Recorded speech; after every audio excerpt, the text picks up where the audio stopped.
listening to Season 3 of The Bows Knows, the podcast where we will talk to students, teachers, staff, administrators, and more to share their stories from the world of education. I'm your host, Mr. Bows, and I hope you enjoy this podcast. Welcome to this episode of The Bows Knows. This episode was recorded over the summer. The Bows Knows had the opportunity to go to the Building Thinking Classrooms Math Conference in Phenix, Arizona. And while I was there, I sat down, after each day of the conference, sat down with a good teacher friend of mine to share our learnings from the day. So I hope you enjoy this episode, which is after day one, and stay tuned probably next week for part 2 of our Building Thinking Classrooms recap. All right, so the Bows Knows is on location after the first day of Building Thinking Classrooms 2024, and I'm here with friend and fellow math teacher, and we're going to talk about what our takeaways are from day one. So say hi. Hi. So what were you looking for going into day one of this conference? Like, what were you hoping to walk away from it with? I at least wanted to walk away with one thing that's new to me when it comes to building thinking classrooms. Like, I feel like I've got toolkit 1 down. You know, I know the vertical whiteboards, I know the random groups, I know the thinking tasks. This past year, I did the 4-quadrant notes, had success with that, and I'm like, I want the next step. You know, like, where do I go from here? You can read the book, that's all, you know, that's great.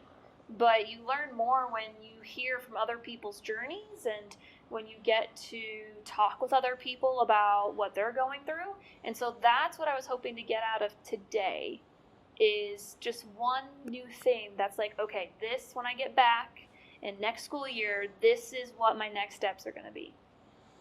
Yeah, I think I was looking for because the book talks a lot about thin slicing and and I hadn't been able to wrap my head around that for, like, how do you thin slice integrals?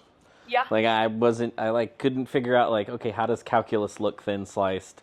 And the note making, and that consolidation piece is something I wasn't good at this past year. So that's kind of what I was hoping to find. Yeah, there was one of the sessions today about I don't know if it was the note-taking one, but they briefly hit on consolidation. And they said, hey, if you're doing thin slicing, then you're going to want to do this form of consolidation, which is the teacher-scribe consolidation. And I'm like, oh, there's different types of consolidation? I'm like, what am I missing? And I'm like, obviously I need to go back and reread that chapter, if there is one on that. Because I'm like, I don't know.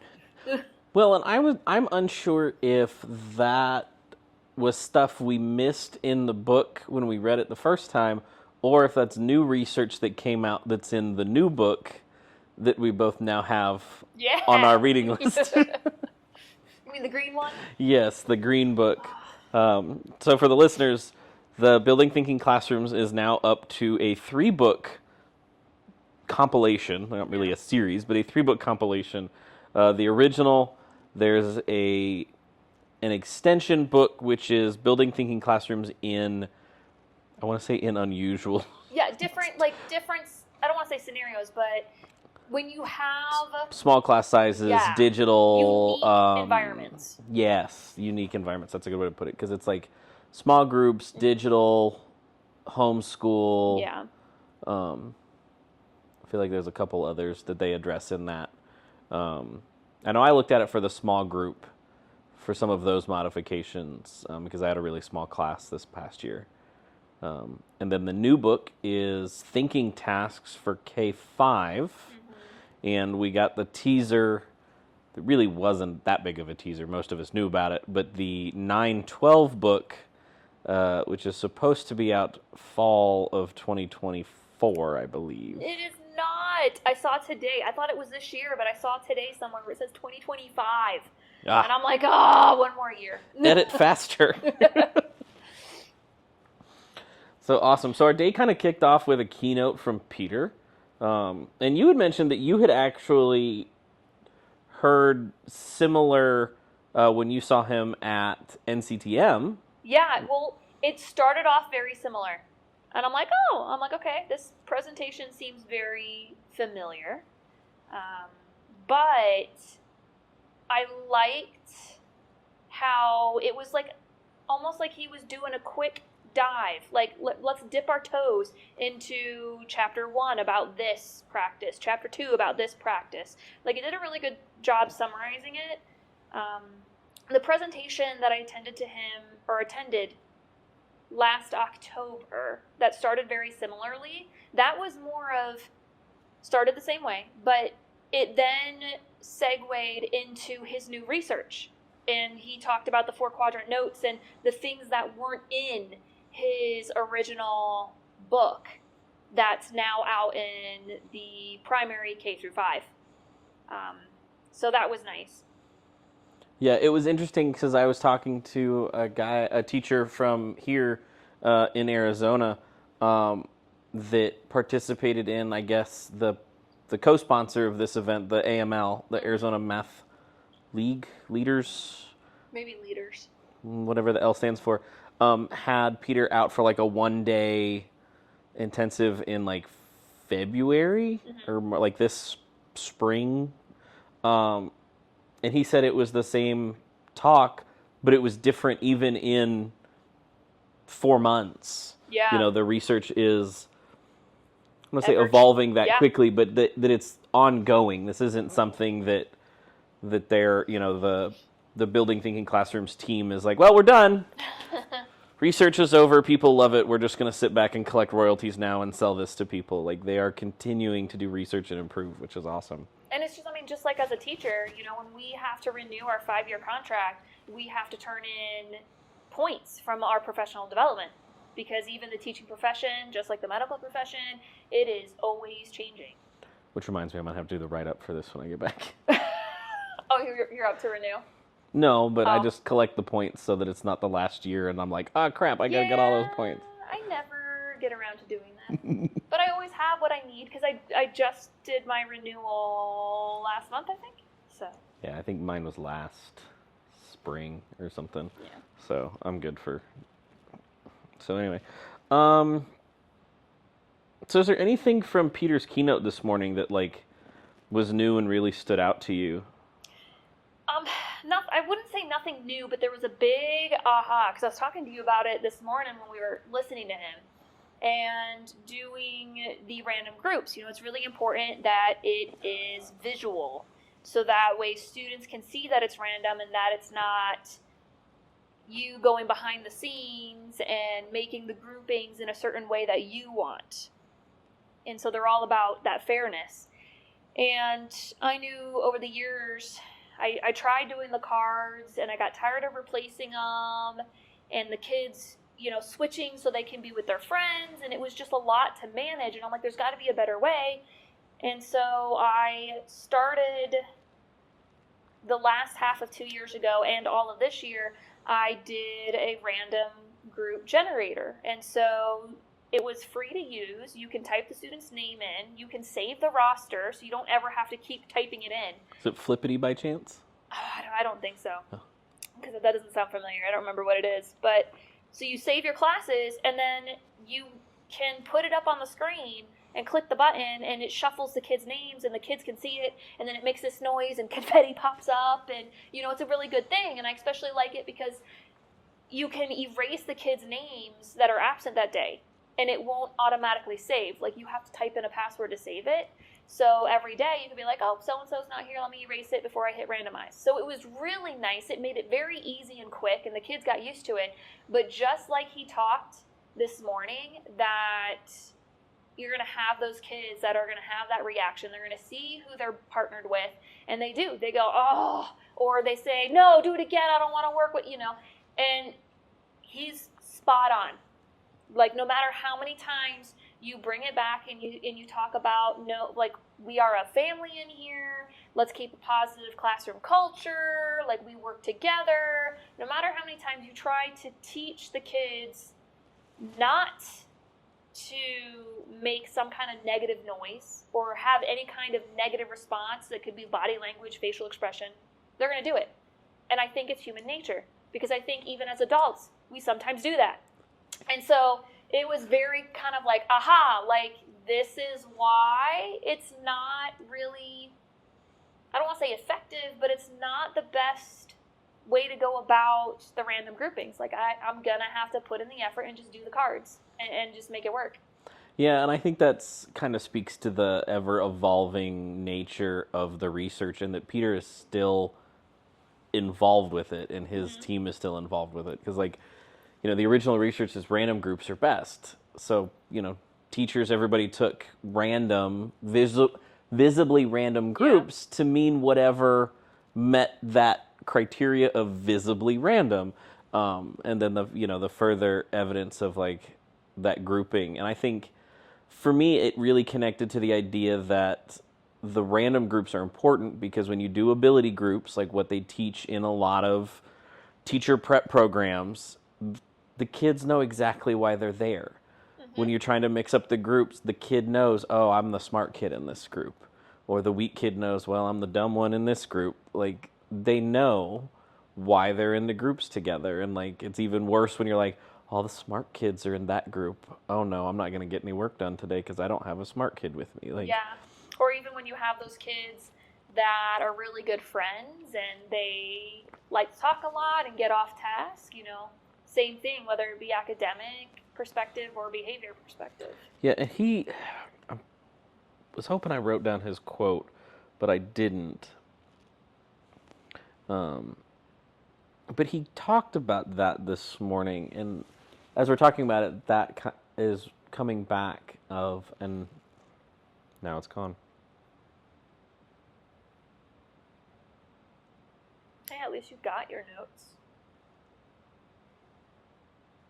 Oh, there it is. I found it. Hey! The idea that our actions tell our students more than our words do. Yes. Yeah, he said that. Oh, what was he talking about? Oh, with the smile and walk away. Yeah. That's what that quote was on. When the students are asking those questions that are either proximal or stop thinking, and you just, smile and walk away. And that action kind of tells them that they can do this. Yeah. And I connected to, you and I have been a part of Impact Florida and surveying our students and really diving into, like, how a classroom feels and behaves separate from the curriculum. And he made the comment that students need teachers who believe in them. Yeah. And I think there are a lot of things he said this morning in the keynote that, for me, helped underscore things and remind me of things, but I think that was my big takeaway, is that, our students just need someone to believe in them that they can do math. Yeah, there was something even at their closing with the panel, the discussion panel.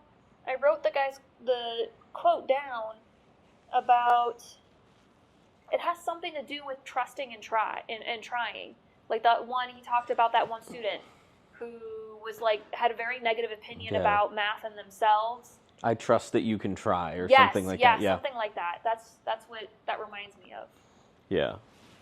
Yeah, I mean, there were lots of fun anecdotes this morning. The backing the train all the way up, I thought was a good analogy.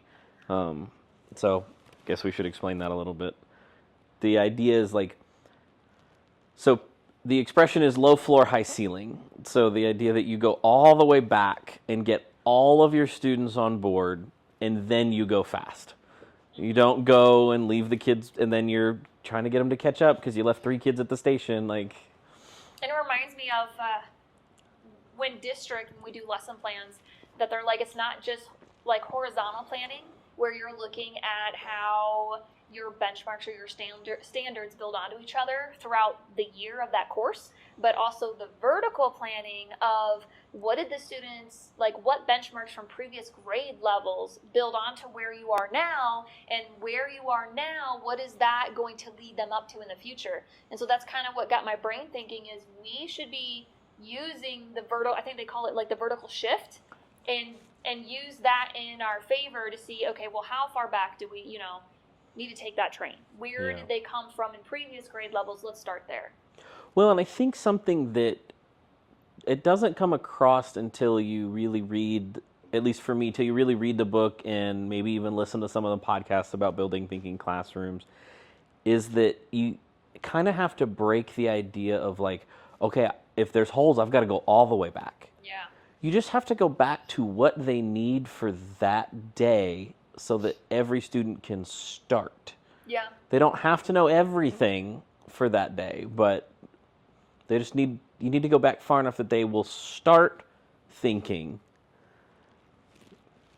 Because, I mean, I've seen it in my own classes. Once they start, it's easy to keep them going, or easier to keep them going than to get them to start in the first place. And you would really need to know your kids to know where to start.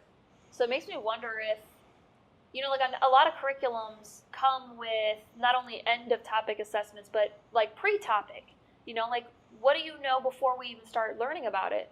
And with teachers, we're so overwhelmed with how much we have to teach and what little time we have and make sure we're on pacing with everything. A lot of us don't use those tools, but I'm wondering if, we need to bring that back. Yeah, I mean, I think so. And I mean, you hooked me on building thinking classrooms with the idea of like, you can go really fast with this once you get started. Yeah. And they talked about that in the closing panel discussion today. It was the guy he said, solving equations or something in like that pre-algebra, algebra 1, grade 8, in that realm where he was like covered the whole thing in like 2 weeks. Oh, I believe it. I mean, the last session I attended before our closing panel discussion was looking at evaluation assessments and standards, and one of the speakers he had a group of 6th graders taking pre-algebra, and he covered everything in one semester. So it's totally doable. Yeah, I mean, I can totally see it happen. I mean, even in my calculus class this year, and I know a lot of calculus teachers out there that might listen to this, might not, but, oh yeah, I normally get everything done by spring break. But, like, I got through all but 2 sections of the 8 units I needed to cover by spring break. Like, from 0 to the end in that amount of time. And it was great, and my students went into the exam so prepared.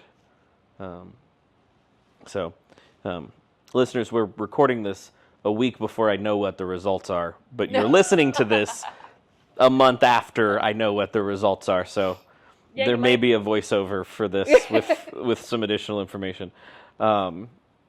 So we started off with a keynote from Peter, and then we went into some sessions. So I know I'm catching you a little off guard because I didn't tell you to bring your notes to our meeting. But is there, like, broad overview, what sessions did you go to today? Well, for some reason I can tell you one of them's missing. Because we went to the note-taking for your future forgetful self. That was really good. I did finding and creating rich thinking tasks.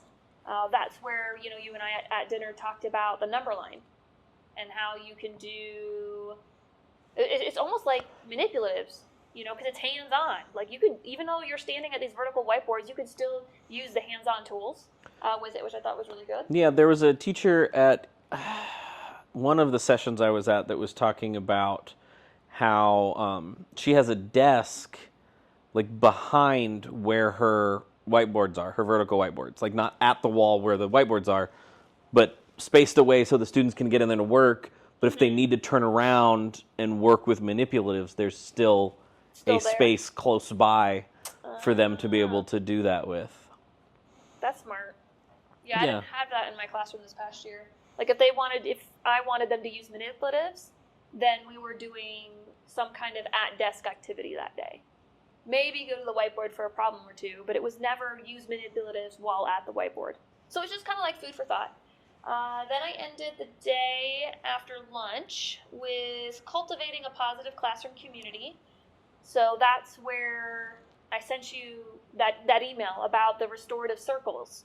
and using a question a day. So once students go in their random groups and they introduce themselves, Peter talks about how it's great to start the task within 5 minutes, but take a moment to just do a question of the day, or maybe talk about good news. And so it kind of builds that positive classroom environment and that culture where they feel more comfortable with each other to take those risks. So I thought that was a really good one. All students should love math, and ended with, before our wrap up, the evaluation, assessments, and the standards one. Yeah, I think I just want to comment on you talking about the session of the question of the day and those kinds of those kind of community things, and from the work you and I have done outside building thinking classrooms, and the thing that introduced the two of us to each other, that is increasingly so. There's so much evidence to support the importance of that, of community, of belonging, of having someone believe in them that they can do it, but also being comfortable to take those academic and intellectual risks, to be wrong and to ask for help. Yeah, I think I have it in my notes that I started, and I talked about the surveys that we do with our students with Impact Florida using the PERTS Elevate, and how I think applying restorative circles and doing questions of the day while they're in their random groups, I think would have a positive impact on those questions related to, do they feel comfortable sharing their thoughts and ideas? I know time and time again, the kids get along with each other, they participate, but they don't feel comfortable. That's always been the result of my survey for that. So that's definitely on my hot list for this upcoming school year that I'm going to implement, and I'm going to see hey, let's try this and let's see what happens in the survey results. Yeah, I had a conversation with one of my classes this year about the epic fail, and they're so fearful of what's somebody going to put on the internet? I'm going to look like an idiot. Someone's going to record it. That it makes them almost unwilling to engage in that. So it's something that as teachers we have to, I want to say break them of, but get them all to embrace it. And the idea that all of you are going to make a mistake. I, as the teacher, am also going to make a mistake, and this is a place to do that. Yeah, I wonder if that book recommendation that you brought up when we were driving to dinner, and that Impact Florida talked about, that I think it was the Educational Summit not too long ago, that belonging. I wonder if there's something in there that may not only attest to what we're talking about, but I guess have suggestions or something that we can apply in the classroom to kind of help that. Yeah. So the book that we're referencing is Jeffrey Cohen, Belonging, and there's a subtitle that I don't remember, but if I remember when I publish this podcast, I will put it in the description. I might still have it up. Let's see here. I already put it on my Amazon cart. The Science of Creating Connection and Bridging Divides. There we go. And who knows, this whole thing got started because Jennifer introduced me to building thinking classrooms as a put on your Amazon list. So yeah, and it's amazing. It just started, a discussion with Mandy, the president of Impact Florida, and we were at dinner because you and I were going to be speakers at the Florida Philanthropic Network. And to this day, I don't know how it went from you and I having a dinner, conversation over dinner, to almost the entire cadre is now BTC. Yeah, they're doing it, and the two of us flew 3/4 of the way across the United States to attend the second annual Building Thinking Classrooms conference. So hopefully there'll be a third annual. And hopefully somewhere not as hot as Phenix. Yeah. Rumor that I saw on the interwebs was Seattle, but they're not going to officially announce it till next week, I think. Oh, that's even farther. I mean, but I think... But colder. It is colder. Even in the summer. I think rainier, too. So, let's see. I went to 5 sessions today, I think, if I'm counting correctly. And they were mostly centered on grading and thin slicing. Yeah. And I think, so, thin slicing being the idea that we break a topic up into mild, medium, spicy. So, for the big examples today were fractions, common denominators, where you had to change one of your two fractions to get common denominators, and then where you had to change both of them. So that's kind of the idea of mild, medium, and spicy. And Peter has a whole set of research in his book about why it's mild, medium, and spicy, and why it's not easy, medium, and hard. And I liked how he said today, don't make up a fourth category that's habanero or, ghost pepper. Don't make up. You can get spicier, but it's still under spicy. Yeah, there's only 3 categories. But I was struggling going into this conference with the idea of thin slicing because I was like, how do I thin slice? Like, okay, I've got to thin slice every day, every topic. And kind of my takeaway from today is the inherent nature of math and how most curricula are structured is already thin sliced. You just may have to pull the problems out and present them as mild, medium, and spicy. Yeah. And it's not just, and you're not thin slicing every single time you meet with your students. That was another major takeaway for me today, is there's more to BTC than just that. And so you may spend a day where you have like an introductory task and maybe a few examples.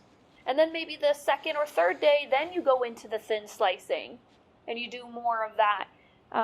That's kind of what I'm going to be keeping my eye out for to tomorrow, is maybe there's a session that kind of does a good job, that outlays that kind of structure. Like, hey, this is what your day 1 and day 2 should look like, and your day 3 and your day 4, and so on and so forth. Like, I would like to see what an entire unit would look like. Or not necessarily a unit, but from when you start the instruction on that topic to when it ends. Like, where does each component fall into place? Yeah, and I think, so I had a similar takeaway in one of my note-taking ones, is that the teachers doing the session, they don't do the consolidation in the notes every day with their kids. So there's kind of like this rotation of like, okay, today we learned, so maybe we're going to consolidate and take notes. Tomorrow we're going to practice, so maybe it's thin slicing, it's some thin slicing into some CYU, some check your understandings or whatever, that everything's not one day. And I'm glad they went over that, because I can tell you by the end of the school year, my kids were 4-quadrant out. They're like, every single day we were doing 4-quadrant notes. But also, I'm block scheduled, so I don't see my kids back to back. I only see them every other school day. And so I have 80 minutes, so I normally can get through, when you have a regular lesson, not necessarily BTC lesson, you get through the entire thing from start to finish. And so I was under the misconception that 4-quadrant notes you should be doing after every single time you meet with the students. And so my kids at some point got tired of it, that my last survey, they put in a suggestion and they're like, I'm so tired of the 4-quadrant notes that I wish you would let us kind of do our own notes. They're like, I liked having the structure at the beginning and I liked seeing, how to take notes, but I wish I could kind of do it my own way. So hearing that got me thinking, like, I didn't have to do that.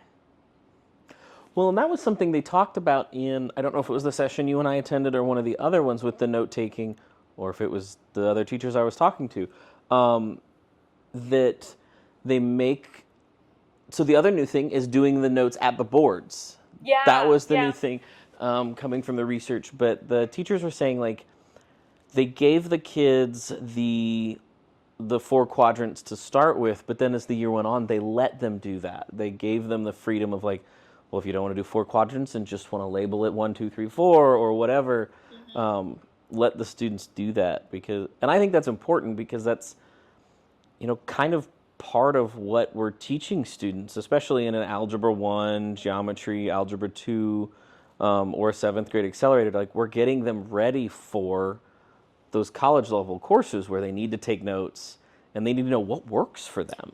Yeah, and talking about taking notes, there's something was mentioned in one of my sessions, and I don't remember about which one, that said they also, when they do that fourth quadrant of things they need to remember, for their future forgetful self, they said that the students need to be writing complete sentences. Like, you can't just have them do, like, bulleted lists. And I hate to say it, but I did that. Like, not the complete sentences, obviously, but, I teach my kids, like, look for patterns. Lazy math is great, and so I'm like, let's bullet, what are some things we want to remember? And it made sense, like, what they said today, like, they need to be writing complete sentences within that quadrant of things to remember, because if they're just writing phrases or one or two words, there's no connection there. Like, it's easily forgotten. Yeah, I kind of felt a little targeted with that comment, because I was like, oh, I do that with my own notes. I'm like, oh, I'll remember what this means, and then I'll go back and look at it and go, yeah, no, I got nothing on this one. That's funny. Which actually reminds me, you were talking about how your students got four quadranted out and that you see them every other day. Yeah. And I'm wondering if there's almost ways that you can do part of the four quadrants instead of trying to do all of it in one thing. Like maybe after the day, they do a couple notes to their future forgetful self and then come back and do the examples the second day. Like, I wonder how that fits into all of this new research and stuff. I don't know. I was thinking of more, instead of looking at my school day as one lesson, I need to start looking at my topics and looking at the lessons that are in my curriculum, and not necessarily combining, but grouping similar lessons together and treating them as one BTC lesson. And so that way, the first day I meet my kids, maybe we're going to do a thinking task or two and spark their curiosity about the topic and let them explore and make mistakes and find patterns. And then the second time I see them, 2 days later, that's going to be the time where maybe we're going to do some thin slicing. This is where they're at and this is where I want to get them to be at. And that would be a good connection to the four quadrant notes, because then they can use the problems from the thin slicing to fill in those three quadrants. One where it's fill in the blank, so I choose a good problem to set them up for success. Then you have example 1, which is just the problem you want them to solve with no fill in the blanks, no structure whatsoever. And then example 2, where they get to choose their own problem. Well, if I did thin slicing that day, I can just tell them, hey, it needs to be not necessarily a spicy question from the thin slicing, because, I don't want to put them in a box. But if I say, hey, it needs to be a problem that we did from thin slicing today, I don't have to worry about them making a problem themselves that's not really meeting the rigor of the benchmark. 1 plus X equals 2. Yeah, yeah. So I think that's kind of where my mind shift is at. So it's not going to be 4 quadrant notes every single day that I meet them. It's going to be every other day that I get to meet them. And so then I could see them not being 4 quadrant out, because at most, if I'm thinking of a school day, at most I could see them 3 times a week. Well, that's 1 4 quadrant note a week. Right. Yeah, so instead of going 3 notes a week, it's just 1. So that's kind of the shift I've made so far. Well, I think some of the teachers on the panel at the end of the day talked about, and I feel like it was the subtext of some of the other stuff, is that idea of thinking of things less granular than we're used to. Especially us in Florida, we've got pacing guides, we're in districts, okay, on day 1 you're doing this, on day 2 you're doing this, on day 3 you're doing this. And by day 14 you better be giving your first test, and by day 36 you better be on the second one. But I'm kind of hearing the idea that it's more fluid than that. That, like, sometimes your unit 1 may only take 7 days because you got everybody on the train and you went fast. And then other times you might need to slow down a little bit because you got to get everybody on, and it might take you an extra day or 2. But I think You've experienced it. I've experienced it. We heard from countless teachers today the idea that you will cover material faster and have greater student engagement and greater student understanding by freeing yourself from the idea of, well, today I'm going to do this, tomorrow I'm going to do this, the day after that has to be this, because that's what my curriculum says, that's what my district says I have to do. But even being told what curriculum we have to use, I had district that was coming to my school this past year, and I was doing a thinking task that day. And I know district and the state is all about, hey, make sure you're meeting the rigor, And so I'm like, you know what? I don't want to have to worry about whether the problem I choose is going to meet it or not. So what I did is I used our big N. So that's, the Florida's, like the Holy Bible, pretty much, of our benchmarks that we are required to teach. And it tells us, the clarifications, and it gives you example problems. And I pulled from the big M. I'm like, hey, this is the benchmark I'm covering today. And I don't know if it was one of the test items, because for almost every benchmark, there are 2 sets of problems. One I know for sure is a test item example. I don't know what the other one is. But either way, I took the problem from the big M and I gave it to my kids as the thinking task at day 1 of the topic. Didn't teach the kids anything to do with the skill. District walked in, and the kids were successful. Without me, I didn't teach a single thing. And then I did go back, I did not necessarily a gallery walk, but I chose a board that had everything I was looking for. And I had all the kids gather around. And we talked about the board, and then that's where I started introducing kind of the vocabulary, where I was putting words and names to what they did. And it was great. And so I think as teachers, especially for us in Florida, where districts are very like, hey, this is what you got to do when you got to do it, this is what you need to use. And there were a few sessions today that they're like, don't reinvent the wheel. Pull it from your curriculum. So that one session that you went to, that you were showing me the slide deck for, where her, oh my goodness. Yeah, so... the mild, medium, spicy question. She took it right from the workbook. I'm like, that's genius. Yeah, she went right from her textbook and just said, okay, problems 1, 3, 8, and 9 are mild and labeled them that way. And that session actually, something that she said, so kind of shifting gears a little bit from the note-taking, kind of the 2 big things we wanted to look at, right? The notes and the grading. Yeah. The grading thing, something that she said, and I had heard it phrased differently before, but she was like, grades in a traditional normative classroom, to use Peter's language, are commodities. There's something that students essentially are wanting to buy and sell. What do I have to do to get this grade? Yeah. It's something to be bought and sold.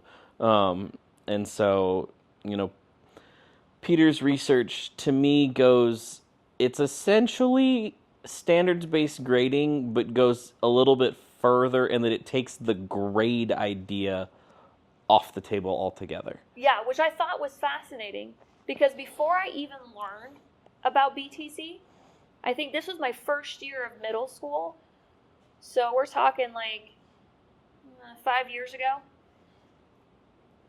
I got tired of my kids, they get their quiz back, and they only look at their score. They don't look at the work. They don't look at my feedback. Nothing. All they cared about was the score and how to get it better, or what they needed, like you said, what do I need to do?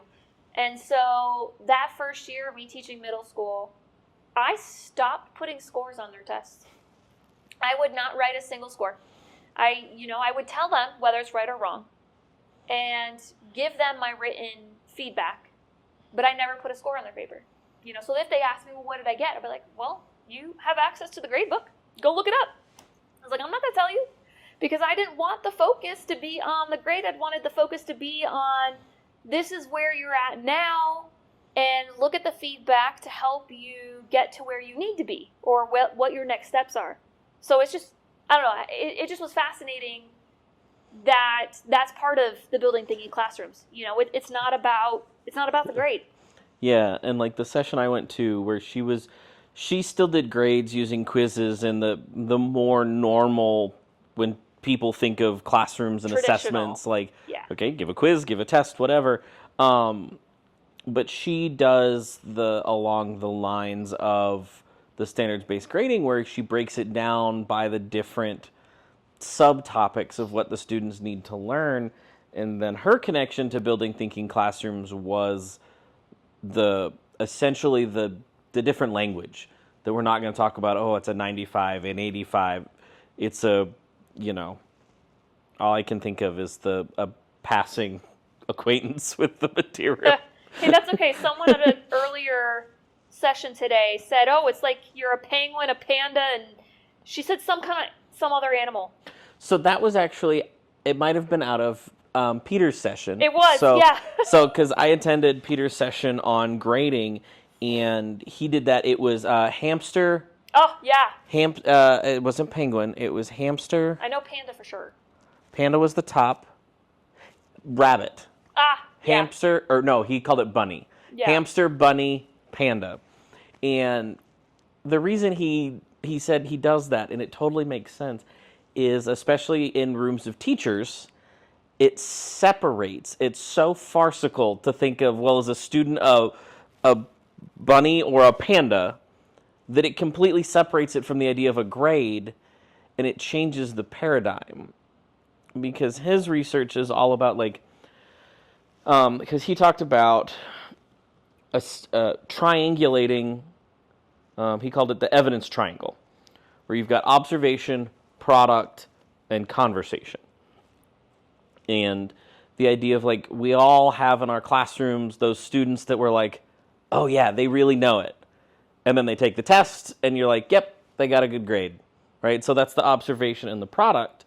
But what he talked about in his session that was kind of new to me, or that I didn't remember from the book because it was, chapter 14 or something, was the idea that, okay, if you observe that a student's doing well, but they don't produce, then that means you have to go have a conversation with them. You need to talk to them to triangulate that data, because he was like, it's going to tell you one of two things. And he was like, it's going to tell you that your observation skills suck because they don't know anything. And he was like, that has never happened in the 20 years that I've been doing this research. What often that it tells you is your observations are right. They do know it. They just weren't able to produce it on the formal assessment, on the test or quiz or whatever. Yeah. So it makes me think of the kids that have test anxiety. Test anxiety, had a bad day, didn't get sleep, whatever. And his whole thing is that as teachers, we don't want our students to be point gatherers.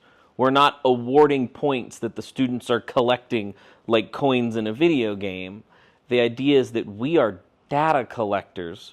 We collect data as we go through a unit, and it should but there's no date stamps with anything. That it's not, what did he call it?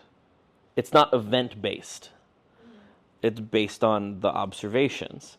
And so that was his exercise that he took us through in his session, was like, okay, if, you had 3 check marks in mild, but you didn't do any of the medium and you needed help in the spicy. Well, are you go for rabbit, panda, or whatever, hamster? So then is he collecting the check your understanding then? So no, it's essentially the clipboard he talks about in the book. the idea that for each student you have the rubric that's mild, medium, spicy, broken down by the topics, your success criteria, I think, is probably what we would call them. And then you have, he used his prescribed one in the book with check observation, check conversation. He had an S for if a student made a silly mistake, check if they got it through product. And so you're essentially just tracking that for each student. Almost like observational anecdotal notes. Yes. Yeah. And something that he said that, because I was like, ooh, that's a lot of stuff to track. But the thing he pointed out that kind of, for me, is really the thing that's keeping me from dismissing it all is like, I teach 2 advanced classes. I can't do that. Or I have too many kids to teach.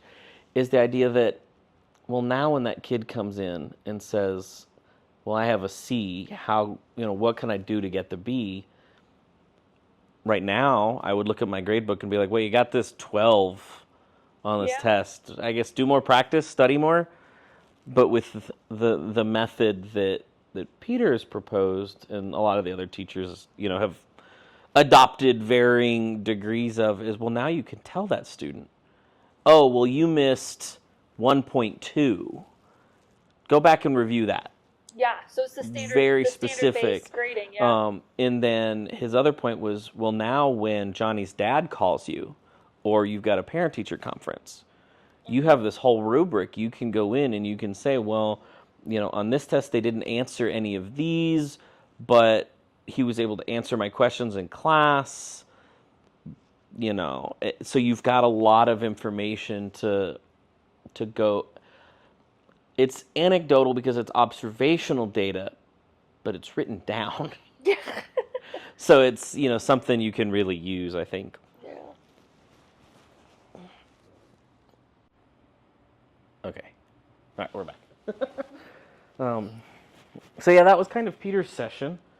Is there anything else from today? I don't think so. I think we covered a lot. And it was interesting that we didn't talk to each other when we were choosing our own sessions at first. We chose them and then we shared. Yeah. And so it's kind of interesting to see that what we chose to attend kind of was on the same line.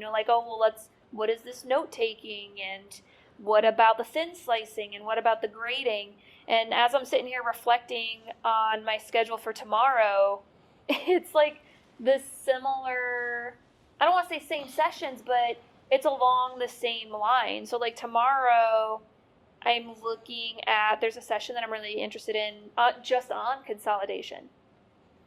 So how to make it the most effective, how we grade in a thinking classroom, creating a BTC class focus on assessments, and more of I am the poolside chat for Peter tomorrow. I am attending the thin slicing and planning a BTC lesson. So I really hope that aspect is going to answer my question that I had today on that.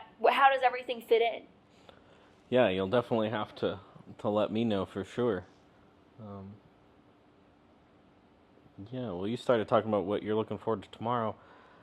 I don't know, because I am presenting tomorrow.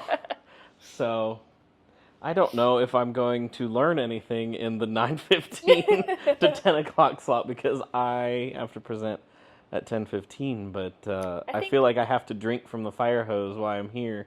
I think take a moment. I'm take that 9:15 and get ready, prep everything that you need to do. Because I'm not presenting, but you as a presenter, where you came back at lunch and you're like, hey, I got to rethink a few things. Yeah. There's they said there's almost 1,300 of us. Yep, 1,300 people, and I didn't count how many sessions exist at one time, but the one I went to about grading, she asked how many people teach calculus, and there were a lot of people that raised their hand. So that's interesting. Yeah, so I'm hopeful people are interested in hearing, what I have to share and my forcing them to collaborate and talk to each other. in the session. I mean, because did you see what session is in your room for 9:15? I did not. I should. Yeah. Because then you'd be in your room and then you could just set hang up. out there. Yeah. So, so there will either be a part 2 to this, or in about 2 seconds you'll hear us start talking again dun, dun, dun. about day 2 recap. But day 1 definitely worth it. Definitely tired. Yeah. Combination of brain overload and some jet lag a little bit. And hot. Very hot. Yes, if any of you wondered, Phenix in July. Probably not the Venn diagram overlap you should be looking for. I mean, who was it that did say this is their off season? Yes. Like, what kind of person comes to Phoenix in the off season of July, 4th of July week? To learn about math teachers. Yeah. That's who. Math teachers who care about their students and their subject and the learning, and honestly, we need more of it. Yeah. It's something that always revitalizes me with impact, and this has been no different. Everybody's happy. No one's really complaining about anything. We're all just here looking to solve problems. Yeah. And, it is a tad overplayed, but the quote of know better, do better, the powers that be need to trust teachers more to be the professionals they are and to let them learn and to know better so that they will do better. Absolutely. But anyway, listeners, if this is the end, I hope you enjoyed. Stay tuned for part 2. If I cut this out, we'll see you back in about 10 seconds where we talk about the end of day 2. Listeners, if you like the podcast, subscribe on your favorite podcast player of choice so you don't miss out on future episodes, and please share with your friends. Until next time, excellence in all endeavors.